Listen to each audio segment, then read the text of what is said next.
Shabbat Shalom. Shabbat Shalom. Puji nama Tuhan. Hari ini hari yang penuh sukacita. Amin. Kita datang ke ibadah ini dengan penuh syukur. Mari kita siapkan hati kita untuk datang kepada-Nya. Terima kasih Bapa, terima kasih Yesus atas segala penderitaan dalam kehidupan kami Bapa, atas segala pemeliharaan-Mu yang sempurna. Pagi ini Bapa, kami mau datang kepada-Mu, mengucap syukur atas pemeliharaan dalam hidup kami. Terima kasih Bapa. Ini adalah hari-Mu Bapa, hari yang dipisahkan untuk kami datang kepada-Mu, memuji dan bersyukur kepada-Mu. Terima kasih Bapa untuk kesehatan yang telah Kau berikan, atas sukacita yang telah Kau berikan Bapa. Terima kasih Bapa atas penyelesaian masalah yang Kau berikan kepada kami. Terima kasih. Haleluya. Terima kasih semuanya Bapa atas segala kebaikan-Mu dalam kehidupan kami. Ini kami Bapa yang rindu akan kebenaran-Mu Bapa. Ini kami Bapa yang haus dan lapar akan kebenaran-Mu. Mari Roh Kudus tuntun kami Bapa, bawa kami lebih lagi untuk lebih mengenal Engkau, untuk mengetahui jalan-jalan-Mu Bapa. Bawa kami terus taat, setia kepada-Mu Bapa, karena Engkau adalah yang setia. Engkau tidak pernah meninggalkan kami Bapa. Dan kami percaya rancangan-Mu adalah rancangan damai sejahtera atas hidup kami. Terima kasih Bapa. Terima kasih, ampuni segala kesalahan kami Bapa. Layakkan kami untuk datang kepadamu, untuk memuji-Mu. Apa yang kami lakukan menjadi ibadah yang sempurna bagi Engkau, menjadi domba yang harum dan menyenangkan hati Engkau Bapa. Terima kasih Bapa. Terima kasih. Kami tolak segala kuasa yang bukan daripada Engkau di dalam nama Yesus Masih. Kami lepaskan damai sejahtera. Kami lepaskan sukacita-Mu Bapa. Terima kasih Bapa. Di dalam nama Yesus Masih, kami berdoa dan bicara syukur. Terima kasih. Mari kita naik puji.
Haruskah ku menemui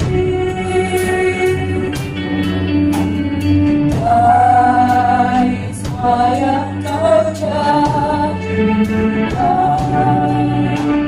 Tiada yang kau penuhi.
Haleluya, amin. Kami undang Bapak Ibu untuk bangkit berdiri. Ini saatnya kita memuji Tuhan, untuk menghilangkan hati Tuhan dengan pujian, bersuka di dalam Tuhan. Karena hari ini adalah hari yang telah dijadikan oleh Tuhan. Amin. Amin.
Shabbat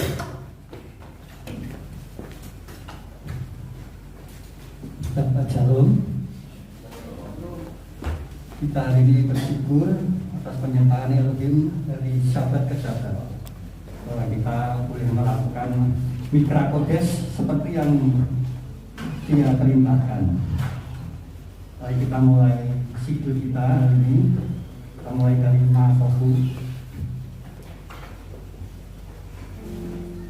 Matohu, Matohu, ohai kayaku, miskeno tekai Israel. Matohu, Matohu, ohai kayaku, miskeno tekai Israel. Panitero kateka, ahoeteka, estaka pereka koteka, bainadeka, mato, mato, oh alekayako, sinabeka Israel, mato, mato, oh alekayako, sinabeka Israel.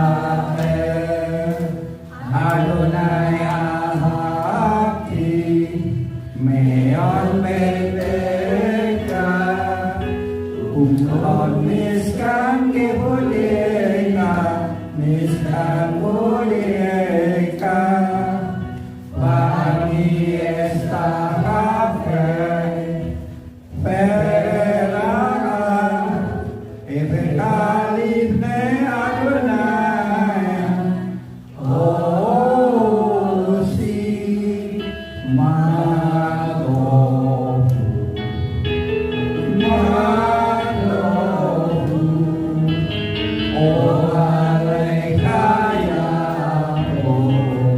sinabeka Israel, Mato, Mato, oh alekayako, sinabeka Israel. Panite bilatireka, Adonai etrason, Elohim belov kasteka, Elohim belov kasteka, Aneni be'emetiseka, Mato, Matohu, oh alekayako, sinabeka Israel, sinabeka Israel. Elohim, dalam berkat kasih setiamu yang besar, jawablah aku dalam kebenaran keselamatan. Kita lanjutkan dengan Mazmur 92. Kita baca bergantian. Mazmur nyanyian untuk hari Sabat adalah baik untuk menyanyikan syukur kepada Adonai dan untuk menyanyikan mazmur bagi namamu yang maha tinggi. Untuk memberitakan kasih setiamu di waktu pagi dan kesetiaanmu di waktu malam. Dengan bunyi-bunyian 10 tali dan dengan gambus dengan iringan kecapi. Sebab telah kau buat aku bersukacita, ya Adonai, dengan pekerjaanmu. Karena perbuatan tanganmu aku betapa besarnya pekerjaan-pekerjaanmu ya Adonai, dan sangat dalamnya rantangan-rantanganmu. Orang bodoh tidak akan mengetahui dan orang berkata tidak. Apabila orang-orang fasik bertunas seperti tumbuh-tumbuhan, dan orang-orang yang melakukan kejahatan berkembang, ialah supaya mereka dipunahkan untuk selama-lamanya. Tetapi engkau di tempat yang tinggi untuk selama-lamanya ya Adonai. Sebab sesungguhnya musuhmu ya Adonai, sebab sesungguhnya musuhmu akan binasa, semua orang yang melakukan kejahatan akan dicerai-beraikan. Tetapi engkau tinggikan kandungku seperti kandung banteng. Aku dituani dengan minyak baru. Sama-sama. Mataku memandang seteruku, telingaku mendengar perihal orang-orang yang jahat melawan aku. Berikutnya kita nyanyikan bersama dalam bahasa Ibrani. Sadi kata Amaribra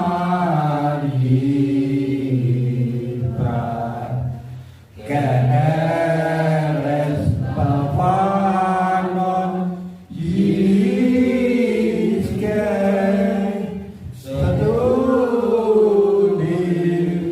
Bebet Adonai Pekasrot Elohenu Yahriku Ojelufun Besefa Deseni Beranim Yiyu Lehagi Kiasar Adonai Slikli Velo Apa Tahu Velo Apa Tahu.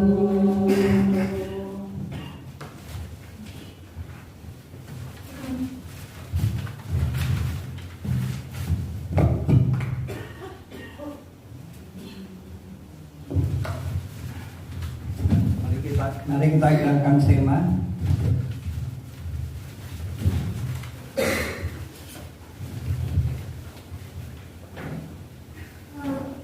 Dengan Yerusalem mengingat kota yang kudus di mana Mesias akan datang kedua kalinya. Barekhu et Adonai Amefora.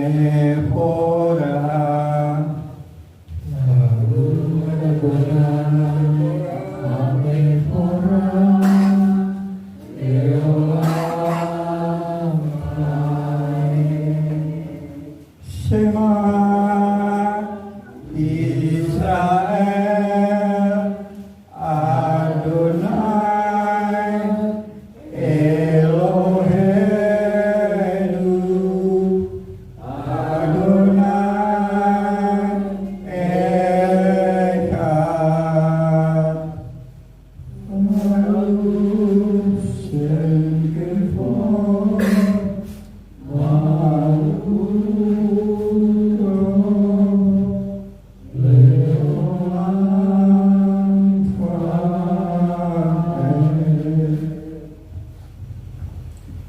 Dengarlah Israel, Adonai Elohim kita, Adonai Echad.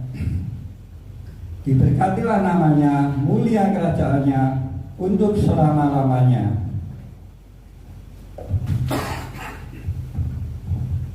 Pe'ahata El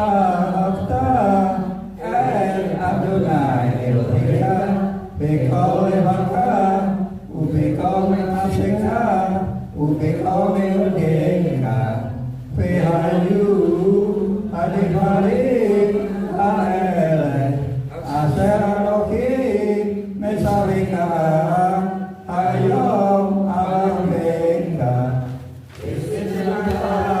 Levaneka Belaka Pesiteka Pabebeka Ulateka Badelek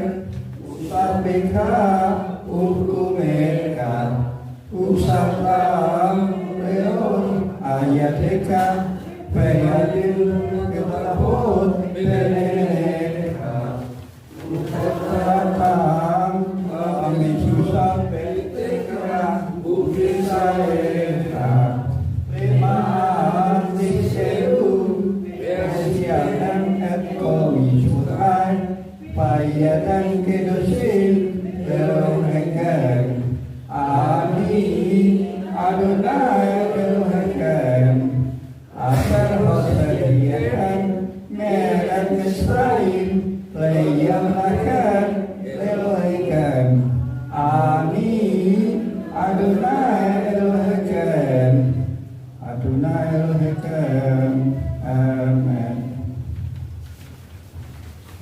Kita berdoa untuk anak-anak kita yang akan didoakan oleh Pak John Tanam.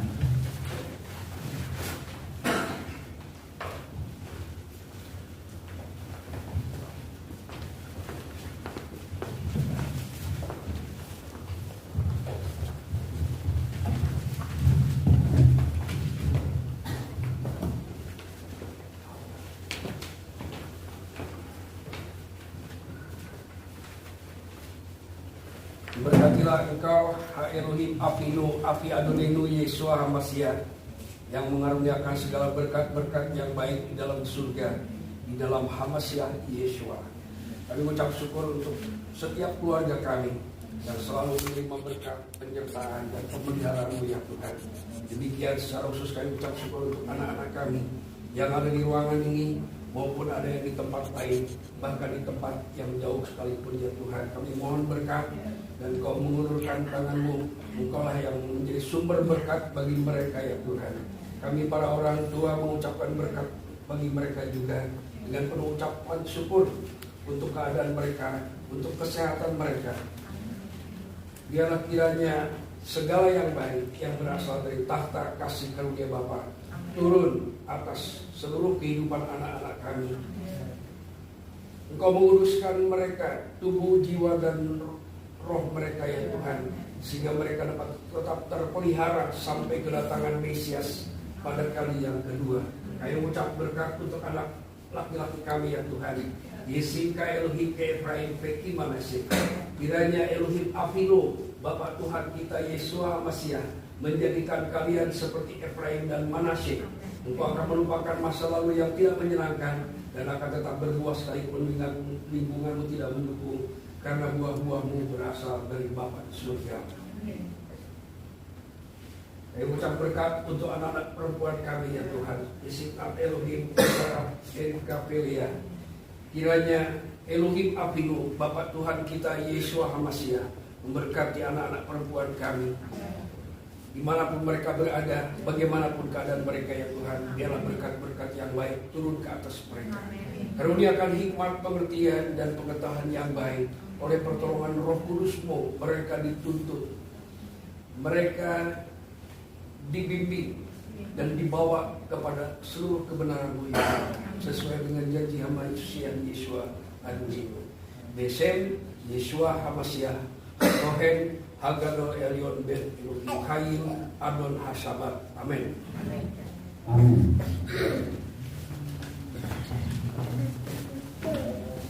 Sebenarnya kita baca Tilat Tawetin di otak kami. Kita baca bersama-sama.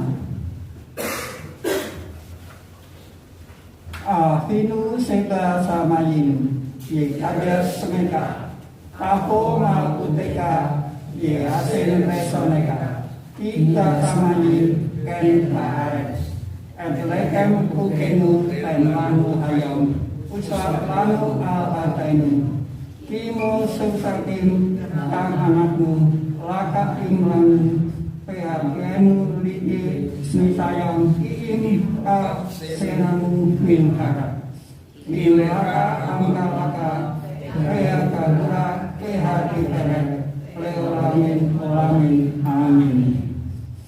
Bapak kami yang di surga, dikuduskanlah nama-Mu, datanglah kerajaan-Mu, jadilah kehendak-Mu di bumi seperti di surga. Berilah kami pada hari ini makanan kami yang secukupnya, Dan ampunilah kami seperti kami juga mengampuni orang yang bersalah kepada kami. Dan janganlah membawa kami ke dalam pencobaan, tetapi lepaskan kami daripada yang jahat. Karena Engkaulah yang mempunyai kerajaan dan kuasa dan kemuliaan sampai selama-lamanya. Amin. Berikutnya kita ke pembacaan Torah yang akan dibacakan oleh Pak Suparno.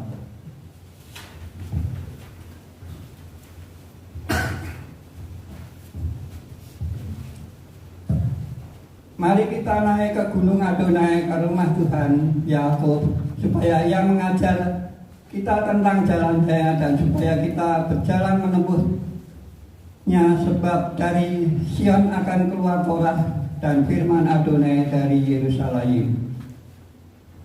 Kimi Sion tese Torah, Kimi Sion tese Torah, Udapa Adonai Yerusalem, baru senata Torah,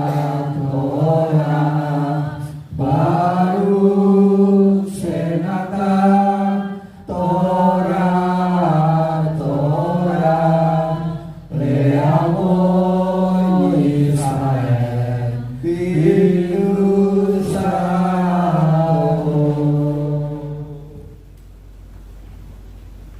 Dia yang memberkati leluhur kita Abraham, Ishak dan Yakub. Kiranya Dia memberkati Bapak Suparno yang telah datang untuk menghormati Tuhan dan Torah. Kiranya Yang Kudus diberkatilah Dia, memberkati dia dan keluarganya, dan mengirimkan berkat dan kemakmuran dalam segala pekerjaannya. Baruk ata Adonai hamekorah leolam paet. Baruk ata Adonai Eloheinu melek haolam aser ban banu mekol amin. Penatan nanu toratu. Baruk ata Adonai noten hatorah. Diberkatilah Engkau Adonai Tuhan kami, penguasa alam semesta, yang telah memilih kami dari antara bangsa-bangsa dan memberikan kami Torah. Diberkatilah Engkau Adonai yang memberikan Torah. Vayikra 21 ayat 1 sampai dengan 5. Vayomar Adonai el Mose emor el ha-anim bnei ha-aron ve'amanata ve'amarta elechem lenepes lo ditama ve'amap kimin lis eru hakarop elap leeme oleh Apip pelano oleh Peto oleh Akib pele Keto hatupa haropa elet aser lo haita le islah yatama lo jitama paal mi baanet lehekto lagi yalika itu harga basam paet yana lejiku upikrem istru seratet.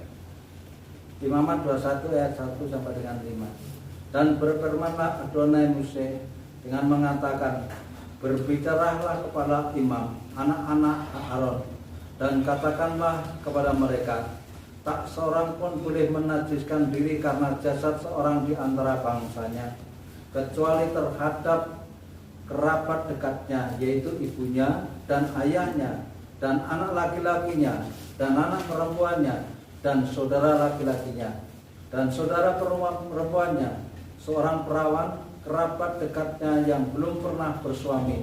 Terhadap dia tidak boleh menajiskan diri. Namun sebagai pemimpin tidak boleh menajiskan diri antara umatnya dengan mencemarkan dirinya.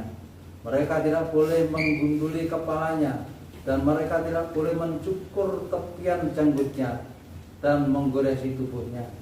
Baruch ata Adonai Eloheinu melech haolam asher naton lanu torato emet kaye olam natan betekenu. Baruch ata Adonai noten hatorah. Diberkatilah engkau Adonai Tuhan kami Raja semesta alam, yang telah memberikan Torah yang benar kepada kami, yang memberikan hidup kekal di dalam diri kami. Diberkatilah engkau Adonai yang telah memberikan Torah. Besot HaTorah Asher Samuse Libne Bene Israel Api Adonai Piat Mose. Dan inilah Torah yang diberikan kepada anak-anak Israel atas perintah-perintah Adonai melalui tangan Mose. Demikian judul kita sudah selesai dan kita akan mendengar pengajaran Torah. Pak John Manama, silakan Pak.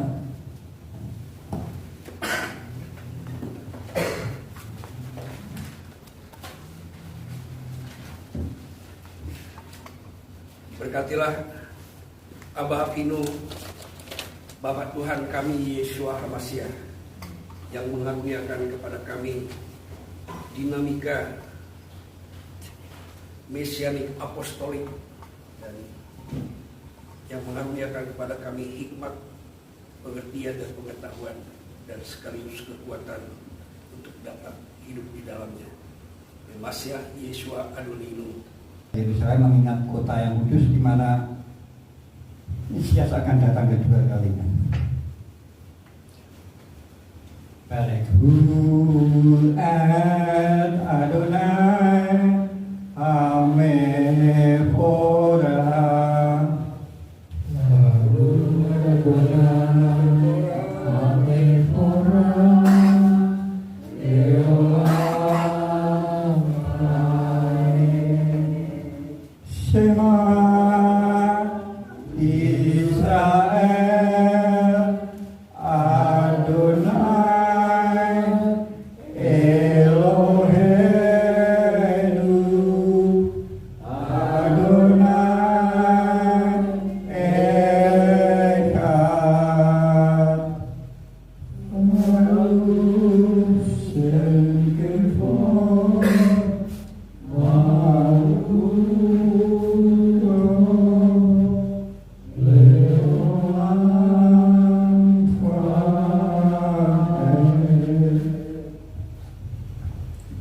Dengarlah Israel, Adonai Elohim kita, Adonai Echad. Diberkatilah namanya, mulia kerajaannya untuk selama-lamanya.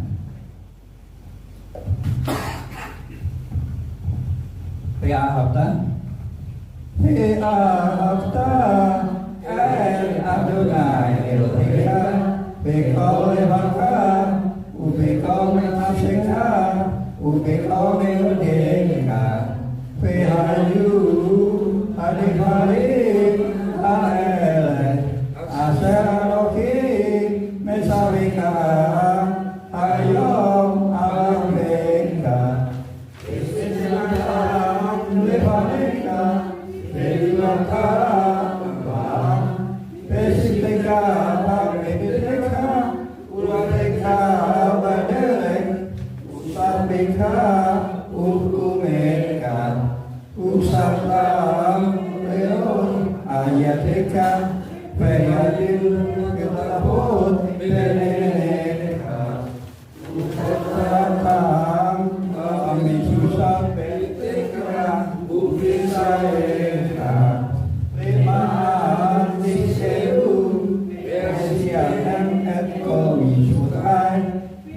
dan kedosin Elohim Ani Adonai Elohim Asher hosediakan melech Misraim leyamlakan Elohim Ani Adonai Elohim Adonai Elohim. Amen. Tefillah Tawirin, Bapak kami. Kita baca bersama-sama. Afinu seta samayin ye ada semeka tapo malputeka ye asen resoneka kita samayin ken ares adlekem kukenu tenlanu hayam usap lanu al-atainu kimo sutakim tang anakmu laka imlan PHPN Lidi Smitayang Kiim Ka Senanu Minhaka Milaka Angkalaka Kaya Kadura PHP Terek Leolamin Olamin Amin. Bapak kami yang di surga, dikuduskanlah namamu, datanglah kerajaanmu, jadilah kehendakmu di bumi seperti di surga. Berilah kami pada hari ini makanan kami yang secukupnya, dan ampunilah kami seperti kami juga mengampuni orang yang bersalah kepada kami, dan janganlah membawa kami ke dalam pencobaan, tetapi lepaskan kami daripada yang jahat. Karena Engkaulah yang mempunyai kerajaan dan kuasa dan kemuliaan sampai selama-lamanya. Amin. Berikutnya kita ke pembacaan Torah yang akan dibacakan oleh Pak Suparno.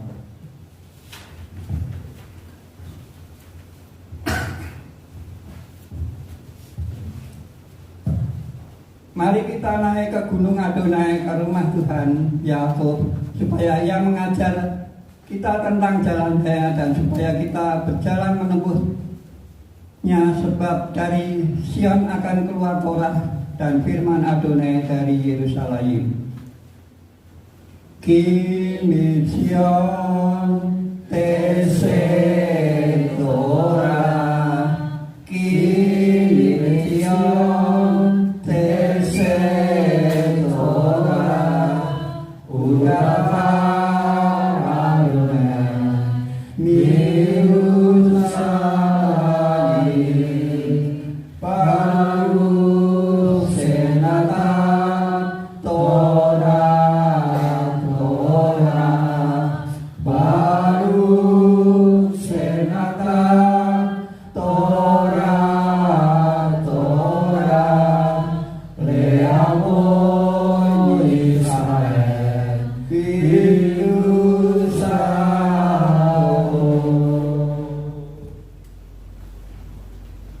Dia yang memberkati leluhur kita Abraham, Ishak dan Yakub. Kiranya Dia memberkati Bapak Suparno yang telah datang untuk menghormati Tuhan dan Torah.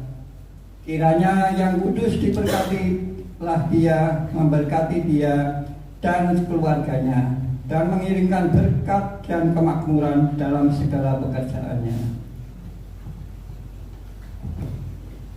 Baruk ata Adonai hameporah leolam paet. Baruk ata Adonai Eloheinu melek haolam aser ban banu mekol amin. Penatan nanu toratu. Baruk ata Adonai noten hatorah. Diberkatilah Engkau Adonai Tuhan kami, penguasa alam semesta, yang telah memilih kami dari antara bangsa-bangsa dan memberikan kami Torah. Diberkatilah Engkau Adonai yang memberikan Torah. Vaikra 21 ayat 1 sampai dengan 5. Payomar Adonai el Mose emor el ha-anim bene ha-aron pe amanata pe amarta elechem lenepes lo citama pe amap kimin lis eru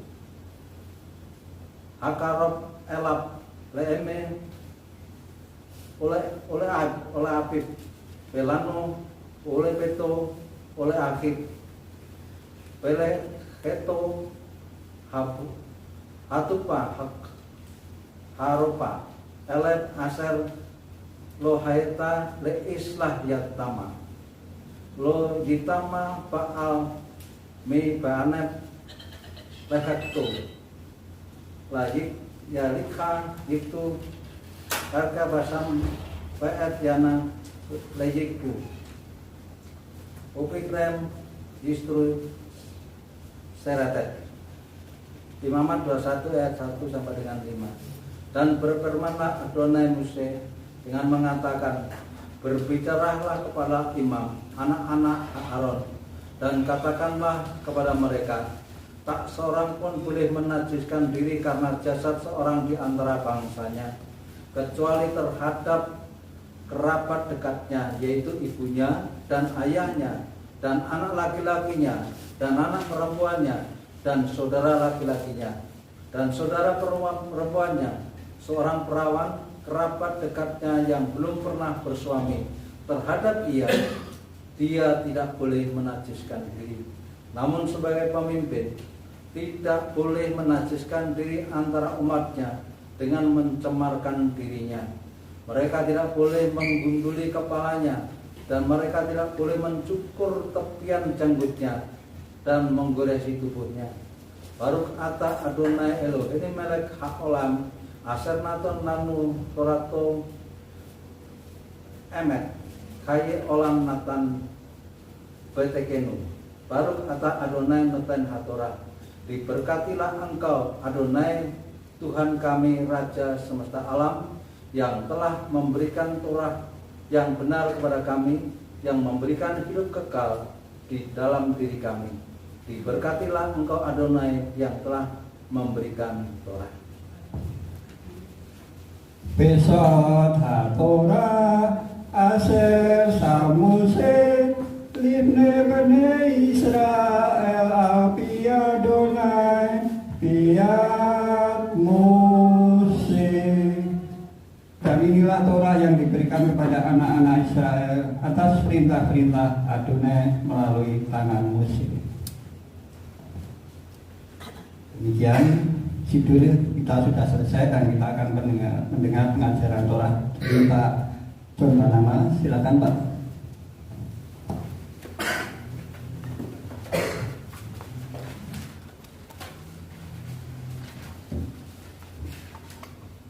Berkatilah Abah Avinu, Bapak Tuhan kami Yeshua HaMashiach, yang mengaruniakan kepada kami dinamika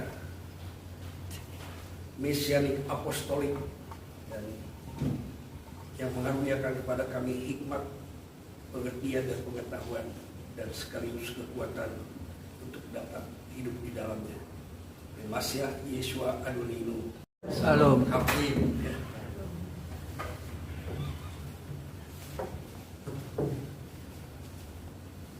Kita Lama gak temu? 2 bulan. apa ya? Sadar atau tidak sadar, kita sebenarnya sedang ditempatkan dalam suatu arus atau dinamika yang saya sebut sebagai mesianik apostolik. Ya. Jadi dinamika mesianik apostolik itu mulai terjadi di abad pertama. Tetapi dalam perjalanan selanjutnya, setelah semuanya itu dikelola oleh bangsa-bangsa non-Yahudi, maka ada ekspresi-ekspresi yang dilakukan oleh bangsa-bangsa non-Yahudi sesuai dengan gaya hidup, kebudayaan, dan kebiasaan mereka. Mereka masih dipengaruhi oleh masa lalu mereka, walaupun mereka sudah di dalam Yeshua. Sama seperti orang-orang Israel ketika dibebaskan dari Mesir. Selama 40 tahun, pikiran mereka masih dipengaruhi oleh Mesir.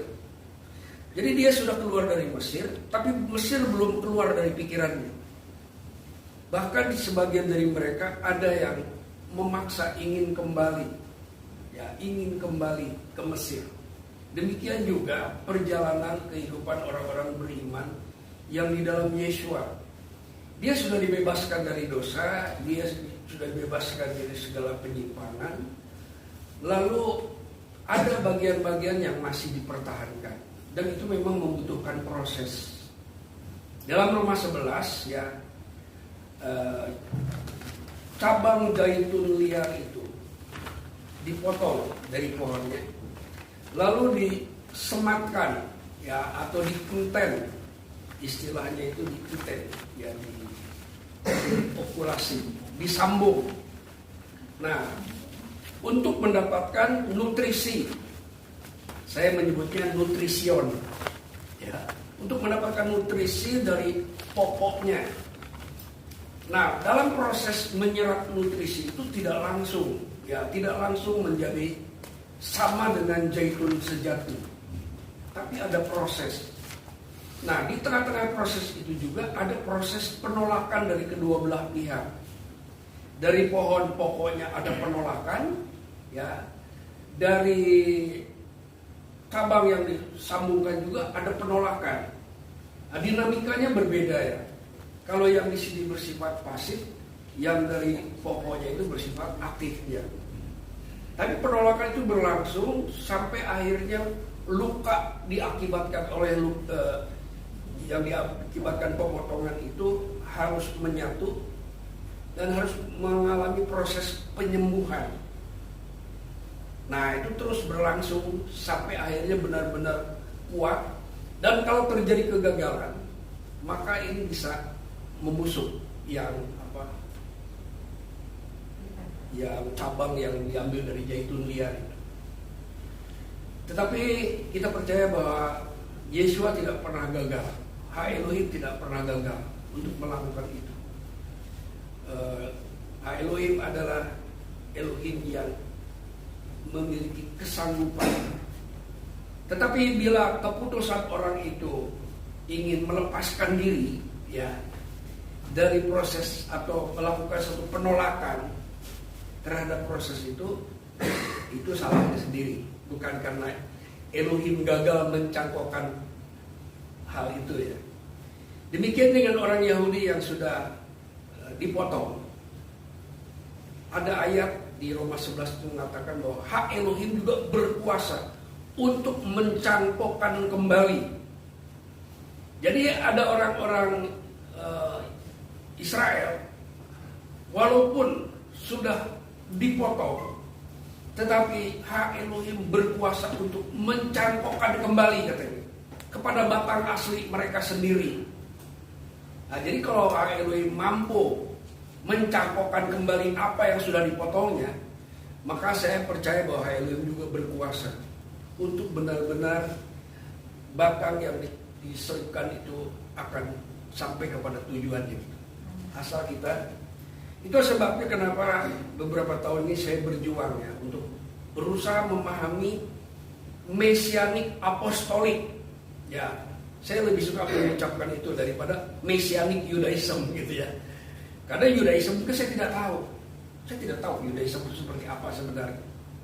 Hanya beberapa bagian saja ya.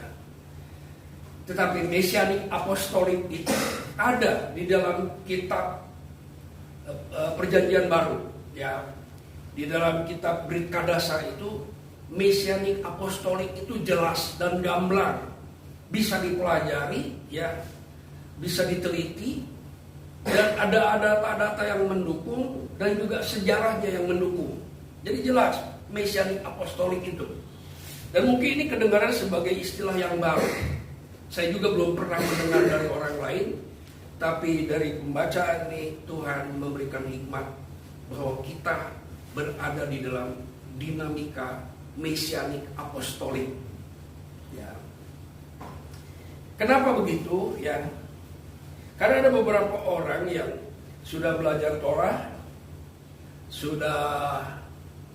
tapi kemudian mengikuti sepenuhnya Yudaism. Walaupun sebetulnya tidak sepenuhnya juga ya, kalau saya teliti itu. Tapi mereka tidak puas, lalu mencari guru-guru yang bisa menuntun mereka untuk benar-benar menjadi seorang yang convert ya, full gitu ya, menjadi Yudaism. Dan itu banyak yang terjadi seperti itu ya. Ada juga yang begitu samar-samar.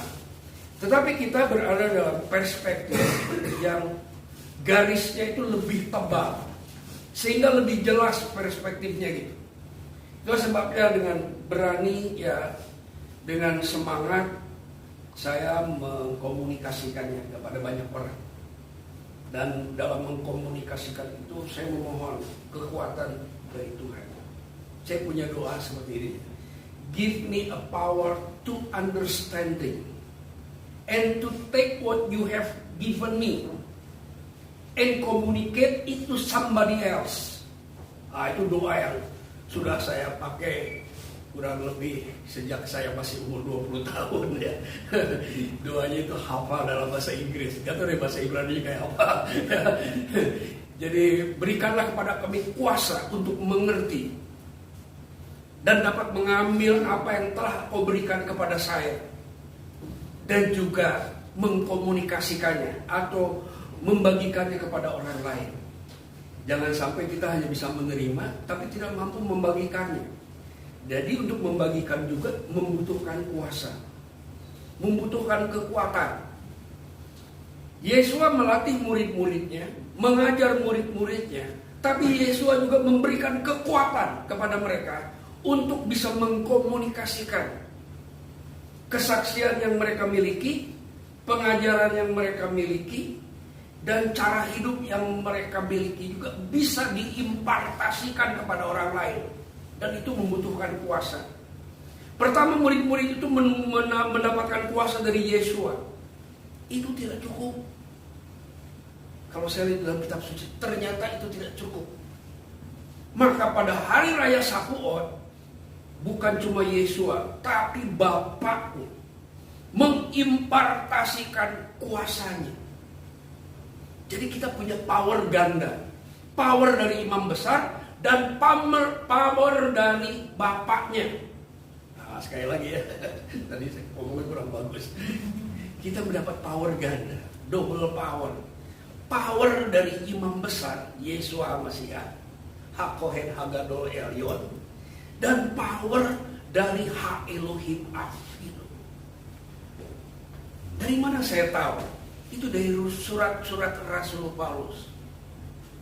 Setiap Paulus dan Petrus memulai menulis surat, dia berkata, Keset Vesalom Verachamim Me'et Ha-Elohim Ha'ab Ume'et Ha-Adon Yesua HaMasiah. Itu power. Kita menerima power. Dan di dalam power itu ada 3. Keset, Rachamim, Vesalom. Itu power, ya. Jadi di dalam power itu mengandung 3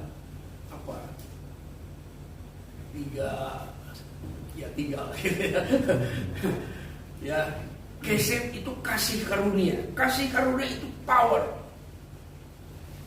Itu rahmat. Rahmat itu power. Makanya ibu-ibu itu kandungannya itu disebut rahim. Itu bahasa Ibrani ya. Rahim itu bahasa Ibrani, artinya rahmat. Bagaimana ibu ini dengan powernya untuk menjaga selama 9 bulan dan untuk mengeluarkannya itu membutuhkan power. Kadang-kadang ada dokter-dokter yang menambah power itu. Kadang-kadang ada ibu-ibu juga yang lemah untuk melahirkan. Banyak orang yang bisa mengandung, tapi tidak seluruhnya bisa mengeluarkannya, ya kan? Ya. Nah, itu semua itu terjadi karena ada power. Apalagi ini power yang berasal dari Bapa di surga. Yang ketiga, Shalom. Shalom itu power. Jadi ketika kita mengucapkan Shalom, itu ada power yang kita impartasikan kepada orang itu. Dan Yesus mengatakan kalau orang itu tidak layak, maka Shalom itu akan kembali kepadamu. Jadi Shalom kalau hanya sekedar kata-kata, untuk apa dikembalikan kepada kita? Shalom itu merupakan power.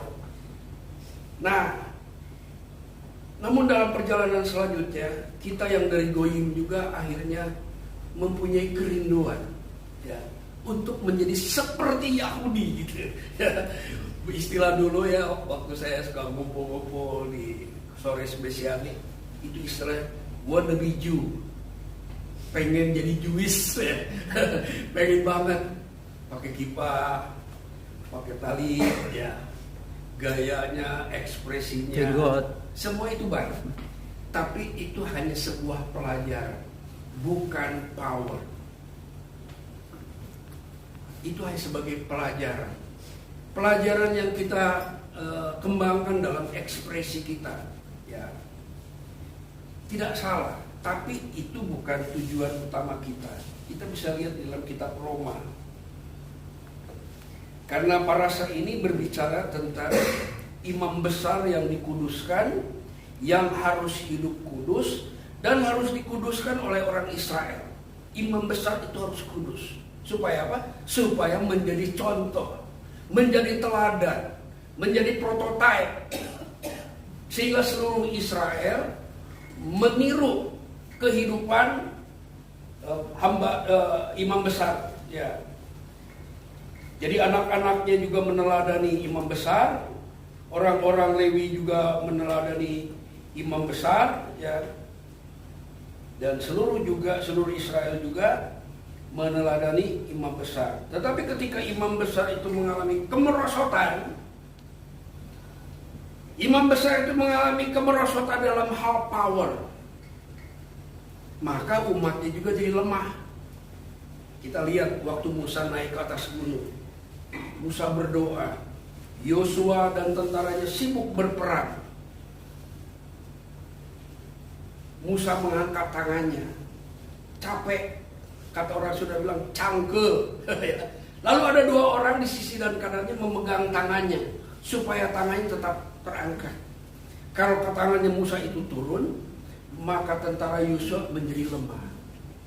Power itu dijaga bukan oleh sendirian oleh Musa, tetapi di sampingnya, di sebelahnya ada seorang yang bernama Hur. Hur itu kakeknya dari Besaleel.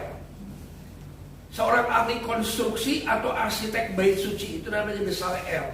Itu cucunya dari Hur yang memegang tangan kanan Musa, atau mungkin tangan kiri, saya kurang tahu ya. Sehingga power itu terus bertambah-tambah.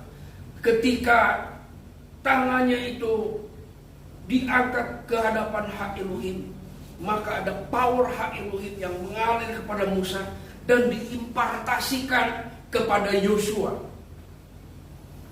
Dan kita bisa lihat power itu begitu besar. Sebesar apa powernya? Waktu itu Yosua bilang ini, "Hei matahari, kau berhenti." Pernah ada manusia yang punya power memberhentikan matahari?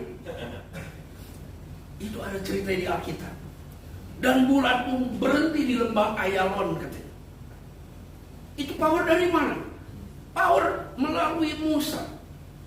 Yosua belum menerima pengurapan dari Musa. Yosua hanya panglima perang yang mendapatkan peneguhan dari Musa. Dia belum. Musa malah tanggung hidup. Jadi Yosua manusia biasa, tapi dia hidup dalam Torah.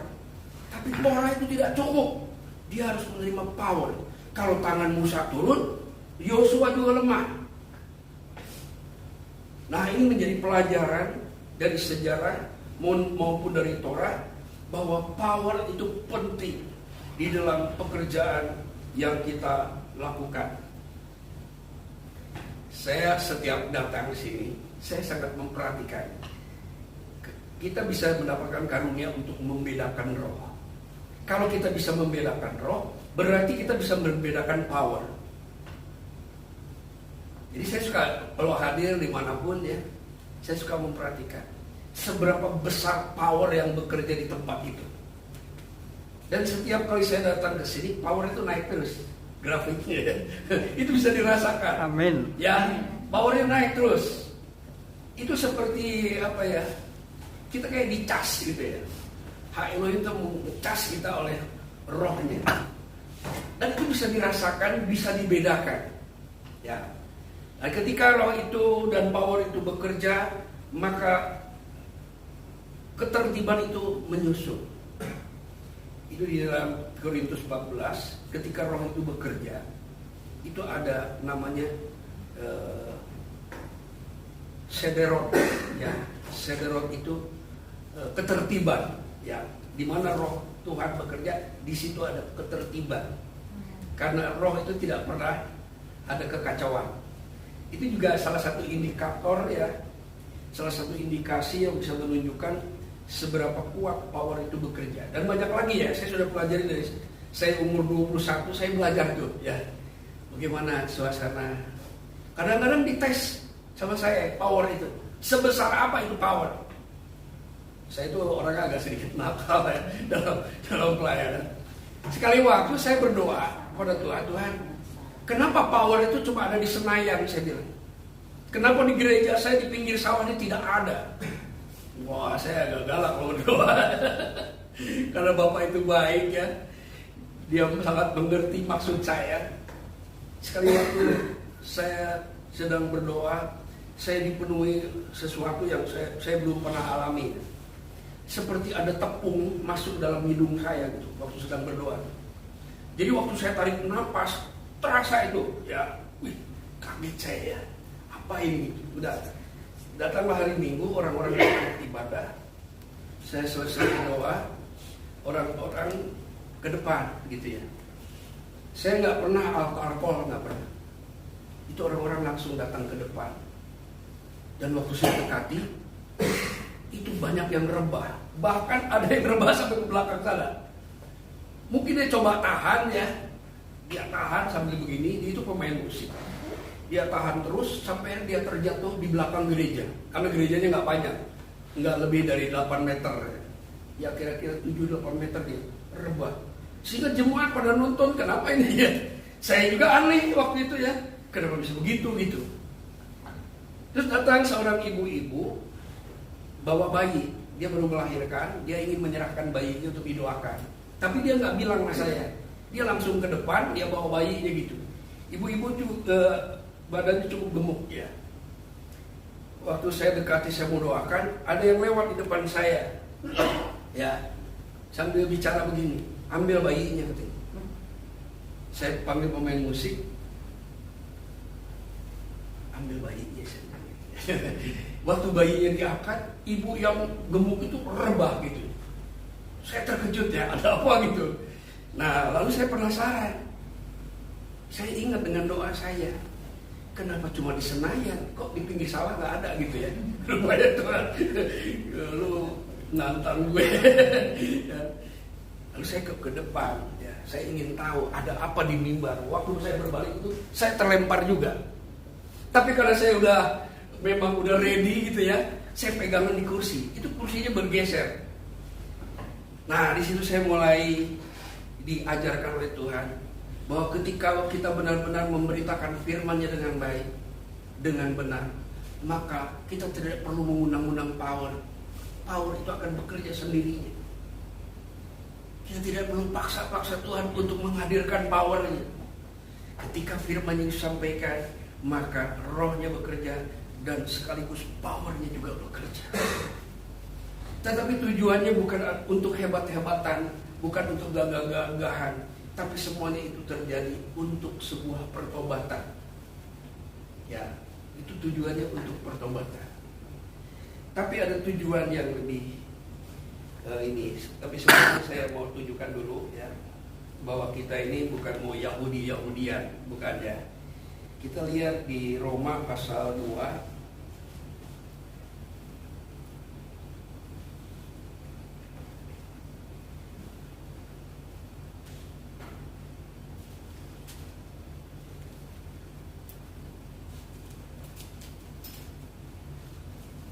ayat 28.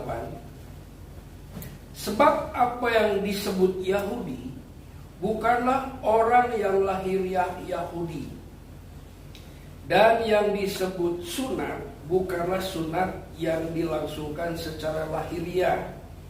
Tetapi orang Yahudi sejati, ya sekali lagi ya, tetapi orang Yahudi sejati ayat 29 ialah dia yang tidak nampak keyahudiannya. Jadi tidak perlu Yahudi-Yahudian ya.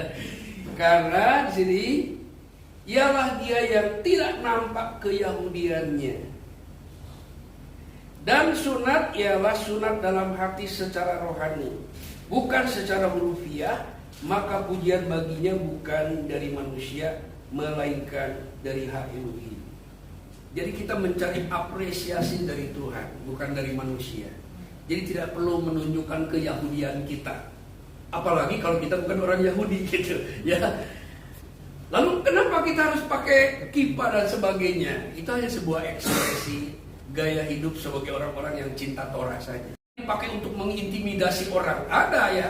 dia pakai pakai tali yang gede gitu ya, yang ininya ngambai kata orang Sunda ya, panjang-panjang sama seperti orang Jawa. Itu untuk mengintimidasi orang, bukan untuk worship, bukan sebuah ekspresi iman, tetapi ada yang dipakai atribut Yahudi itu untuk mengintimidasi orang. Bahkan kata Yesua, bukan sekedar mengintimidasi, tapi untuk memperdaya orang. Tali dipakai untuk memperdaya orang, seolah-olah dia lebih benar, padahal kebenarannya tidak ditentukan oleh tali. Nah, saya buktikan ya, tali itu tidak menambah kebenaran. Ada orang bilang, oh kalau pakai tali itu auranya tambah besar katanya. Ada yang bilang gitu. Enggak. Yesua ajarkan begini. Waktu itu Yesua dijamah ininya, sit-sitnya. Karena perempuan itu percaya dalam hatinya, kalau aku pegang sit-sitnya, maka aku akan sembuh katanya. Dan ketika sit-sit itu dipegang, benar-benar perempuan itu mengalami kesembuhan dari pendarahan yang sudah berlangsung 15 tahun. Ibu-ibu paham ya, 15 tahun pendarahan itu bukan perkara biasa. Itu lebih buruk dari kanker kalau menurut saya. Hartanya habis untuk mengobati dan tidak pernah sembuh. Tapi ketika dia pegang sit-sitnya, perempuan itu benar-benar sembuh. Lalu Yesua kaget. Kenapa Yesua kaget? Pernah nggak ada orang dipegang sit-sitnya kaget? Tapi Yesua kaget. Siapa yang menjamah jubahku atau jumai jubahku? Kalau dalam kitab Matius, siapa yang menjamah sit-sitku? Lalu Petrus bilang, Tuhan katanya, ini banyak orang dari tadi juga menyentuh kamu. Pasti dari sekian ribu orang ada yang bersentuhan. Kenapa kamu harus tanyakan? Lalu Yesus tiba-tiba perempuan itu gemetar. Lalu dia ceritakan pengalaman pribadinya. Ketika aku jamah jubah sit-sitnya, aku sembuh. Lalu Yesus bilang apa? Imanmu yang menyembuhkan engkau, bukan sit-sit. Cuma gak disebut begitu aja ya. Imanmu yang menyembuhkan engkau. Tidak ada hubungannya. Ya, iman dan sit-sit itu tidak ada hubungannya. Karena sit-sit itu adalah belajar untuk mengingat perintah Tuhan. Itu baru belajar mengingat. Sit-sit itu hanya untuk mengingat perintah-perintah Tuhan. Memang itu Tuhan perintahkan untuk memasang sit-sit. Sit-sit itu apa? Sit-sit itu hiasan. Ini cuma hiasan. Dan itu sudah dipakai sejak dia dari Mesir. Tapi ketika di padang gurun, Bapa memberikan perintah, sit-sitmu itu pasangin benang biru supaya saling mengingatkan tentang perintah Tuhan. Itu bukan iman. Ya. Itu hanya saling mengingatkan untuk membantu orang untuk tetap percaya. Nah, lalu sit itu apa? Kalau ada bunga yang masih kuncup, itu namanya sit bahasa Ibrani. Ya, ada bunga apa ya kalau bahasa kita tuh. Jadi dia belum mekar. Sudah berbunga tapi belum mekar bunganya. Kuncup. Itu sit, kuncup. Ya, kuncup, ya. Itu hanya kuncup hiasan. Tetapi yang berkaitan dengan perintah Tuhan ya untuk mengajar umatnya adalah benang birunya, bukan hiasannya gitu. Nah, benang biru ini adalah simbol tentang kesempurnaan. Ya. Simbol tentang kepatuhan kepada kebenaran gitu. Nah, seperti itu. Jadi kita bukan untuk menunjukkan atau untuk mendapatkan apresiasi tentang atribut yang kita pakai. Ya, atribut Yahudi yang kita pakai bukan untuk memperdaya orang, mempengaruhi orang. Oh, dia lebih rohani gitu ya. Ada orang begitu. Saya pernah khotbah di Bandung. Saya cerita bahwa sit-sit itu tidak menambah, tali itu tidak menambah apa-apa. Tidak ada kuasa di situ, tidak ada. Itu ada orang yang pakai tali di situ. Dia maju ke depan, dia marah gitu. Dia marah gitu. Sebetulnya dia marah karena merasa dibohongin oleh gurunya gitu. Tapi dia lampiaskan kemarahannya sama saya. Saya diam aja, saya memahami itu. Karena selama itu dia merasa dibohongi. Jadi selama ini gue ngapain ya gitu mungkin. Dia marah. Nah jadi keyahudian yang kita tampilkan secara lahiriah ini itu tidak dinilai, ya, tidak dinilai. Itu hanya sebagai edukasi saja, ya, sebagai edukasi saja supaya kita termotivasi untuk bersungguh-sungguh kepada kebenaran firman Tuhan. Dan atribut itu terus dikembangkan menjadi fashionable, ya, menjadi menarik, ya. Sekarang tali itu macam-macam, ada yang dibuat dari kain ini, ya. Saya ingin tahu waktu kita rombongan dibawa ke pabrik tali di Kefar Adumim, ya. Pak Pendeta Lukas tuh timnya mengajak kita untuk datang ke pabrik tali, dan saya cari tali yang paling mahal, ya, yang tali mahal. Ternyata yang paling mahal di situ adalah $160. Saya waktu itu punya uang untuk membeli, jadi saya pengen beli yang mahal, langsung di pabriknya gitu ya. Saya pakai itu, saya rasa biasa-biasa aja, biasa-biasa aja. Enggak jadi bertambah kapasitas rohani, enggak juga. Jadi untuk apa kita memburu hal-hal yang sebenarnya tidak menambah kapasitas kita? Kita tidak mengejar tentang atribut gaya orang-orang Hasidim, ya. Tapi yang kita kejar adalah kasih.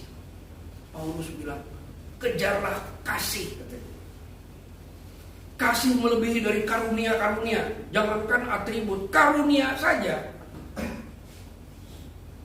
Jangan dijadikan sesuatu seolah-olah kita menjadi yang lebih dari yang lain.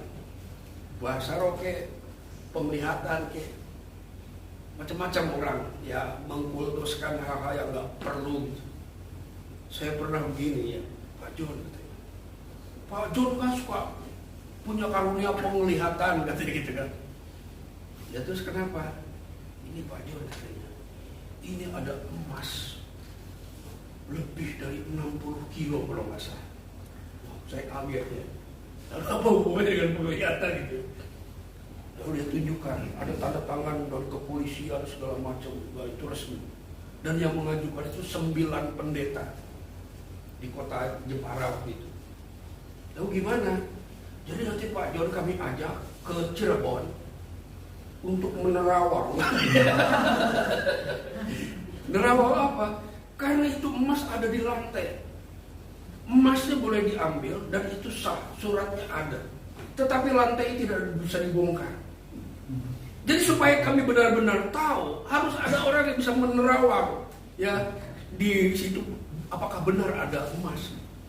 Dalam hati saya ketawa, tapi saya ternyata terpengaruh juga. Ya waktu itu ya, saya mikir-mikir, jangan-jangan iya gitu ya. Ya hamba Tuhan juga kadang-kadang begitu, ya, rahasia. Kadang-kadang gitu. Saya lihat suratnya asli gitu. Ya enggak, saya juga nggak tahu asli, tapi ada stempel dan tanda tangan orang-orang yang berwenang. Lalu saya bawa ke Jakarta. Jadi waktu itu saya dalam keadaan goyang. Siapa tahu itu benar gitu kan? Kadang-kadang kita begitu. Kemanusiaan kita kadang-kadang goyang seperti Bileam. Waktu itu memang saya Bileam. Ya, saya bawa ke Jakarta, saya sampaikan ke pendeta saya. Pendeta saya hanya diam. Sepatah kata pun dia tidak bicara. Karena dia diam, akhirnya saya diam. Itu saya nggak pikir. Tapi sebelum saya pulang ke Jakarta, malam-malam saya dikerubutin. Nggak tahu itu nyamuk atau apa di kamar. Tapi mau keluar kamar tuh takut ya waktu itu. Saya masih muda ya, jadi penginjil kira-kira baru 2 tahun lah gitu. Saya suka pedalaman-pedalaman. Nah kadang-kadang ada orang gitu, seolah-olah karunia yang Tuhan berikan itu dipakai untuk sesuatu yang tidak sesuai dengan tujuan Tuhan. 2 kali itu dulu kita di gereja. Pada waktu saya ke Mesianik, Ya, saya masuk komunitas Mesianik. Ada seorang ibu yang bilang, Pak John mau ikut saya nggak? Mana Bu? Di sana. Kita mau berdoa. Oh ya, kalau berdoa mau, saya bilang. Saya semangat kan? Saya datang, di situ mulai dibicarakan. Kita akan menghentikan lumpur lapindo. Oh, lumpur lapindo waktu itu kira-kira baru 4 atau 5 bulan. Jadi kita akan berdoa supaya lumpur itu berhenti dan kita mendapatkan 15 miliar. Ini orang Mesianik nih. 15 miliar. Kita ada 10 orang, jadi masing-masing 1,5 miliar. Nanti kita bangun gereja. Wah, bagus. Ngomong itu bagus. Rohani. Nah, lalu ada yang berbisik. Itu Pak John katanya. Dia punya karunia penglihatan katanya. Lalu saya ditanya, Pak John, bagaimana menurut Pak John? Apa yang Pak John dapatkan dari Tuhan? Saya bohongin, saudara. Saya bohongin mereka. Tuhan bilang, itu lumpur tidak akan berhenti. Dan ternyata benar. Walaupun saya bohong waktu itu. Hanya mengira-ngira saja ya. Lalu saya tanya, caranya gimana supaya berhenti? Nanti kita bawa kayu, kita lancipin, nanti kita tulis ayat-ayat. Lalu kita pergi ke sana, kita tancepin. Saya ketawa dalam hati ya. Ini orang-orang ya belajar firman selama ini ngapain aja gitu. Ya, udah ke Mesianik juga masih begitu cara berpikirnya. Jadi cara kebiasaan berpikir, keyakinan-keyakinan yang merupakan kebiasaan-kebiasaan kadang-kadang masih merintangi pertumbuhan. Ya, merintangi pertumbuhan. Dan banyak lagi hal-hal yang aneh seperti itu. Jadi bagaimana ya? Jadi begini ya. Kita belajar Torah. Hari ini kita belajar tentang besar itu menjadi teladan. Dia menjadi pattern for living bagi manusia Israel yang lainnya. Jadi disitulah pengurapan. Dulu tidak semua orang Israel diurapi, hanya imam besar saja. Ya, imam besar yang diurapi itu namanya Kohen Hamasiah. Jadi Hamasiah itu bukan untuk Yesua tadinya, untuk imam besar Harun. Disebutnya Kohen Hamasiah. RAI tidak menerjemahkan itu, hanya dibilang imam yang diurapi. Sebetulnya artinya sama, tapi kurang jelas. Makanya saya bilang perspektifnya harus lebih tebal garisnya, lebih jelas gitu. Nah, jadi Kohen Hamasiah ini dia menjalankan ritual dan dia yang paling depan. Kalau paling depan berarti dia paling sempurna. Orang Israel harus menghormati sebagai orang yang paling suci, paling kudus. Seluruh Israel. Bahkan Bapa di surga juga menguduskan dia dengan pakaian imam dan pengurapan. Lalu diotorisasi melalui pelayanan Musa. Jadi melalui Musa. Musa diberikan kuasa dan otoritas untuk mengotorisasi imam besar, yaitu kakaknya yang tertua. Kenapa bukan Musa sendiri yang jadi imam besar? Karena pada zaman itu imam besar itu harus anak sulung. Tidak bisa anak yang kedua jadi imam besar. Itu melanggar kultur maupun melanggar Torah. Jadi harus anak tertua, laki-laki, itu imam besar.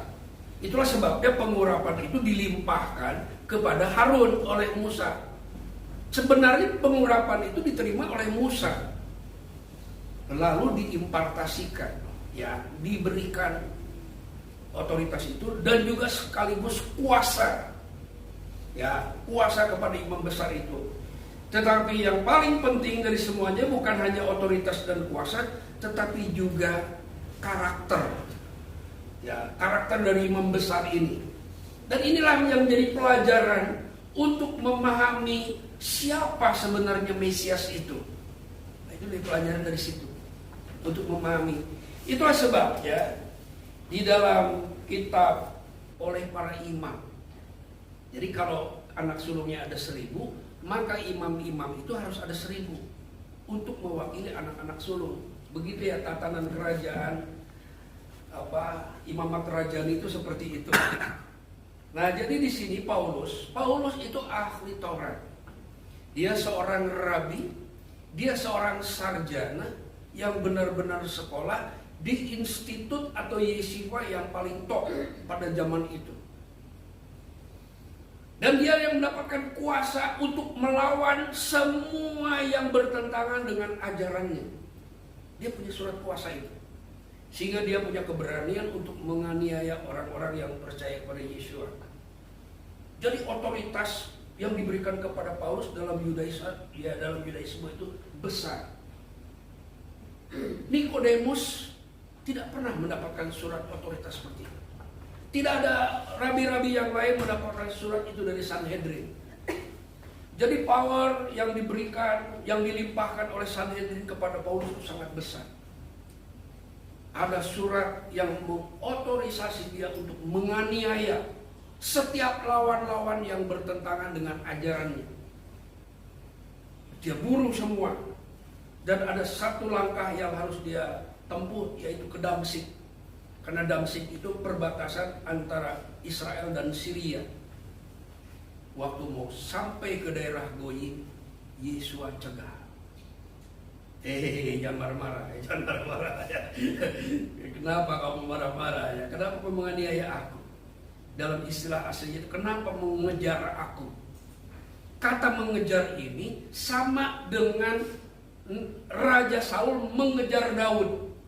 Sama istilahnya. Rodefka ya. Kenapa kamu mengejar aku, memburu aku? Jadi Paulus ini atau Saul ini representasi dari Raja Saul, kerajaan yang pertama, raja yang pertama. Sama-sama orang Benyamin, tapi dia memburu orang benar. Sampai Daud bilang, apakah aku seperti anjing yang harus diburu seperti ini? Katanya. Ya, kok benci amat gitu sama kebenaran itu. Nah, rupanya waktu itu Daud dan Yonatan pernah mengadakan perjanjian kekal, dan melibatkan Hashem dalam perjanjian itu. Itulah sebabnya Yeshua menghadang Paulus, karena ada perjanjian Raja Daud dengan Yonatan. Itu dari sisi historis ya, dari sisi historis. Nah, akhirnya Paulus bertobat, dibaptis, menerima penumpangan tangan dari Ananias, satu second penatua ya, yang ada di Damsyik. Lalu direkomendasikan oleh Barnabas kepada Petrus. Nah, sejak itulah Paulus mendapatkan otorisasi dan power melalui pelayanan para rasul. Paulus menjadi satu dalam dinamika apostolik. Dan selanjutnya mulai memberikan kesaksian bahwa Yeshua adalah Hamasiah. Dia mampu membuktikan secara hukum. Dia mampu membuktikan secara fakta hukum, fakta Torah dia. Saya juga belum tahu bagaimana cara membuktikan Yeshua dia adalah Mesias menggunakan Torah. Waktu itu belum ada buku perjanjian baru. Jadi Paulus memberikan kesaksian berdasarkan Torah yang ada pada dirinya. Artinya dia saksi ahli sesuai dengan Torah. Kalau Petrus itu saksi mata. Saksi ahli itu harus memahami hukumnya. Dia harus memahami undang-undang, harus memahami kewenangan-kewenangan. Banyak lagi yang harus dipahami seorang saksi ahli. Dan seorang saksi ahli itu punya otoritas. Biasanya dari lembaga tertentu ya. Kalau dia seorang dokter, maka dari pihak kedokteran akan memberikan otorisasi. Banyak lagi lah. Jadi Paulus ini orang yang benar-benar Torah. Dalam Yudaisme dia bilang, aku tidak bercacat. Dia pernah bilang begitu. Tapi apa? Setelah dia memperbaiki pemahaman Torahnya, karena ada beberapa penyimpangan yang harus diperbaiki oleh Paulus. Memperbaikinya itu 14 tahun. Dan dia pergi ke suatu tempat yang terpencil bernama Araf. Araf itu perbatasan, bukan Arab ya. Ada orang bilang Paulus pergi ke Arab, ke Mekah ya. Karena dia baca dalam kitab suci Arab. Arab itu artinya perbatasan antara Israel dan non-Israel. Kita nggak tahu daerah mana, mungkin daerah Eliat yang mendekati Mesir, Israel Selatan ya. Dan dia di sana meluruskan apa yang harus diperbaiki. Jadi direkonstruksi. Jadi Rabi Saul itu rabi rekonstruksional. Ya. Direkonstruksi itu pemahaman yang dia. Dan bagian-bagian yang tidak sesuai dengan kebenaran hak Elohim, Paulus menyebutnya sampah. Jadi bukan Torah yang dibilang sampah itu. Bagian-bagian yang menyimpangnya saja yang dianggap sampah. Sama di rumah kita kalau berantakan, kan nggak semua kita anggap sampah kan? Hanya bagian-bagian yang memang tidak penting saja itu dianggap sebagai sampah dan dibuang. Tetapi bagian-bagian yang baik dan berfaedah itu dijaga, dirawat, dan ditempatkan pada tempatnya. Jadi ada konstruksi pengetahuan baru yang dialami oleh Paulus. Dan dari semuanya inti dari pemberitaannya tadi dikatakan, dialah yang kami beritakan. Yesualah yang kami beritakan. Jadi Torah saja tidak cukup. Saya beritahu ya, Torah saja tidak cukup. Bahkan ada doanya, Paulus berkata begini, aku bersyukur dan berdoa kepada Elohimnya Yesua, yaitu Bapaknya, Bapak yang mulia itu. The God of our Lord. Aku berdoa kepada the God of our Lord. Jadi Lord itu punya God. Dia memohon kepada Bapa supaya memberikan roh hikmat dan wahyu kepada jemaat Efesus. Jemaat Efesus itu jemaat yang luar biasa. Jemaat yang mengerti Torah. Jemaat yang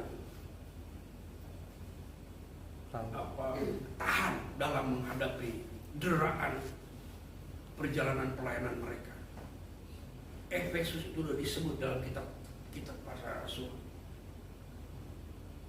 Tapi itu tidak cukup kalau tidak punya roh hikmat dan wahyu untuk mengenal Dia dengan benar, mengenal Mesias, mengenal imam besar. Dulu orang Israel itu tidak terlalu memahami imam besar. Dia hanya mengikuti begitu saja. Tidak benar-benar mempelajari imam besar. Jadi ketika imam besarnya runtuh, maka Israel juga runtuh. Mereka tidak punya kemampuan untuk memahami mengapa harus ada imam. Mungkin sebagian mereka pelajari, mereka teladani juga. Tapi ketika imam itu runtuh, maka runtuhlah Israel. Bukan cuma runtuh Israel, tabut tempat kehadiran hak Elohim itu dirampas sama orang Filistin. Bayangkan itu, ya. Ketika imam besar itu runtuh moralnya, tabut tempat hadirat Tuhan pun bisa dirampas oleh musuh. Itu peristiwa luar biasa. Dirampas, tentara-tentara terbunuh. Lalu ada orang datang kepada imam besar. Imam besar lagi duduk, gendut. Imam besar itu gendut karena lebih banyak makanan jasmani daripada makanan rohani. Maaf, ini yang gendut ya, bukan berarti enggak rohani ya. Jadi si imam itu begitu gemuk. Ditulis ya oleh Alkitab itu gemuk. Dia mati karena kegemukan. Karena kegemukan dia kaget, tabut dirampas musuh. Dia jatuh dari kursi, bukan sedang berdiri. Pernah ada orang lagi duduk jatuh. Ya. Ini imam lagi duduk, jatuh, lalu mati. Dan ada suara yang keras. Aku akan membersihkan keluarga Eli seperti membersihkan tai. Itu kasar sekali bahasanya itu. Itu ada di Alkitab.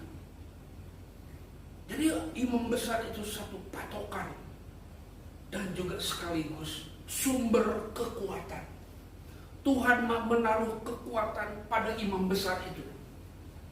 Tuhan menaruh pengurapan pada imam besar itu untuk didistribusikan. Apakah pola itu tidak ada di dalam Mesianik Apostolik? Ada. Baca dari dalam kitab Kisah Pasal Para Rasul. Yesua menderita, mati, lalu dikuburkan dan dibangkitkan dari antara orang mati, lalu naik ke sebelah kanan hak Elohim Avinu, di sebelah kanan Haggedulah, bahasa Ibrani itu ya. Jadi bapaknya disebut Haggedulah, bukan cuma Hameforah tapi Haggedulah. Lalu dia menerima Roh Kudus. Dan dia sebagai imam besar, dia mencurahkannya pada hari Pentakosta. Nanti baca ya, kita Kisah Rasul ya. Jadi nggak langsung dari Bapa itu. Itu melalui imam besar. Imam besar mendistribusikan kepada setiap orang-orang yang mempercayai imam besar, yang mempercayai Yesua, menerima distribusi Roh Kudus, sehingga umatnya itu menjadi satu roh. Itu beda dengan Israel dulu. Orang Israel dulu tidak satu roh, masing-masing punya selera sendiri ya. Apalagi yang disebut Eref. Jadi ada satu kelompok namanya Eref. Orang yang bukan keturunan Israel, tapi ikut bersama dengan Israel keluar dari Mesir, itu disebutnya Eref. Orang-orang inilah yang kemudian mengajak orang untuk menyembah patung lembu emas itu. Orang-orang Eref ini, jadi Israel terlibat. Jadi mudah digoyahkan mereka, mudah diombang-ambingkan karena tidak memiliki pengurapan yang sama dengan imam besar. Apakah Yesua membutuhkan pengurapan? Nanti baca ya. Setelah Yesua dibaptis, lalu dia menghadapi cobaan di padang gurun, lalu dia pergi ke Kapernaum. Di Kapernaum dia bilang apa? Roh Adonai ada padaku. Dia tidak menggunakan rohnya sendiri. Dia menggunakan roh Adonai. Roh Adonai ada padaku karena dia telah mengurapi aku. Kalau roh Adonai ada padaku, berarti powernya Adonai ada padaku. Dan Adonai telah mengurapi aku. Jadi kenapa Yesua disebut Mesias? Karena diurapi oleh Adonai. Nah, itu dideklarasikan di Kapernaum. Di Lukas 4 kalau nggak salah. Ya, dia mendeklarasikan di Kapernaum, bukan di Yerusalem. Makanya Kapernaum ini menjadi tempat wisata yang sangat menarik sekarang karena peristiwa itu. Jadi Yesua juga diurapi. Ya, dalam pengurapan itu dia bekerja secara sepenuhnya sampai dia dikasih kayu salib dan dia berkata Muslam, Nislam, artinya sudah sempurna, sudah diselesaikan semuanya. Apa yang harus dilakukan oleh seorang imam besar. Dan dia bukan hanya naik ke kayu salib, tapi dia juga mencurahkan darahnya. Seharusnya darah sapi, darah domba, tapi darahnya sendiri. Karena darah sapi dan darah domba tidak menyempurnakan Israel. Apalagi bait sucinya udah kacau. Bagaimana bisa sempurna itu? Bait suci udah dicampuri oleh Roma. Ya, imam-imam besar terlibat politik. Bahkan bait suci dijadikan transaksi yang tidak sah sejak Imam Onia kalau nggak salah. Sejak zaman Makabe itu sudah ada transaksi yang tidak adil di lingkungan bait suci. Waktu Yesua mengobrak-abrik karena ada transaksi yang tidak benar. Ya, bukan nggak boleh ada merpati, bukan nggak boleh ada meja penukar, bukan itu intinya. Tapi ada ketidakbenaran dan ketidakadilan di lingkungan bait suci, sehingga Yesua mengobrak-abrik dan orang Yahudi bertanya, kamu dapat otoritas dari mana untuk melakukan ini, katanya. Itu ada ya. Dari mana kau menerima kuasa untuk melakukan ini? Orang Yahudi tidak tahu bahwa dia adalah Hakohen Hagadol Elyon. Di persidangan orang-orang Yahudi bertanya kembali, apakah engkau Ben Hameforah? Itu pertanyaan itu ada. Dan oleh LAI tidak diterjemahkan. LAI menerjemahkan, apakah engkau anak yang terpuji? Siapa yang terpuji itu nggak jelas. Kurang jelas maksud saya. Kalau di dalam bahasa Ibrani jelas. Apakah engkau Ben Hameforah? Pertanyaan itu artinya, apakah engkau imam besar Elyon? Menurut Ordo Melkisedek, karena yang dijalani oleh Israel itu Ordo Harun. Kalau Ben Hameforah itu Ordo Melkisedek. Orang Yahudi tahu itu. Sejak itulah mereka memutuskan untuk membunuh. Wah, ini gawat nih, secara politik tidak menguntungkan. Jadi kita harus bunuh ini. Dan secara keagamaan juga sangat mengancam orang-orang yang bekerja di bait suci. Satu-satunya jalan adalah membunuh. Artinya apa? Kita tumpahkan darah. Jadi keputusan mereka akhirnya, mari kita tumpahkan darah. Walaupun Torah menentangnya, tapi tidak ada jalan lain. Kita harus menumpahkan darah. Untuk menumpahkan darahnya supaya dilihat orang, dia serahkan kepada Pilatus. Karena mereka tahu Pilatus akan menggantungnya. Dan semua orang akan tahu kami telah menumpahkan darahnya.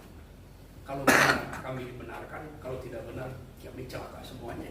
Udah kacau semuanya. Tapi Injil mengatakan, oleh darahnya kamu menerima penebusan. Geulah. Nah, jadi parasa ini berbicara tentang betapa kudusnya seorang imam besar. Mesias itu adalah raja sekaligus imam. Ada dua orang murid yang berkata, sebenarnya kami sangat mengharapkan dia sebagai Mesias, tapi pemimpin-pemimpin kami telah membunuhnya.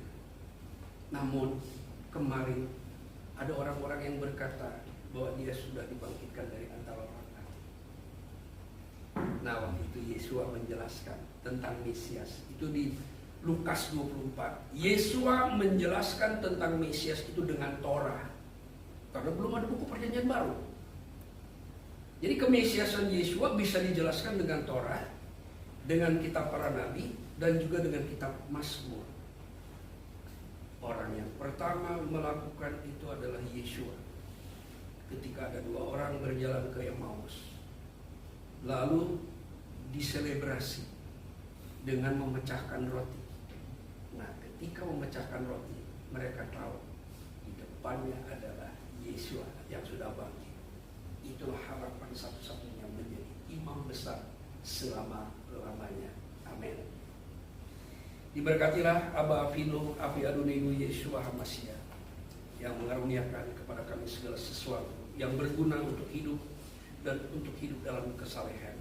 Kesalehan bagi kemuliaan nama-Mu ya Tuhan, bukan untuk mencari penghargaan dari manusia. Terima kasih. Kami mohon berkat atas kami semuanya, keluarga demi keluarga.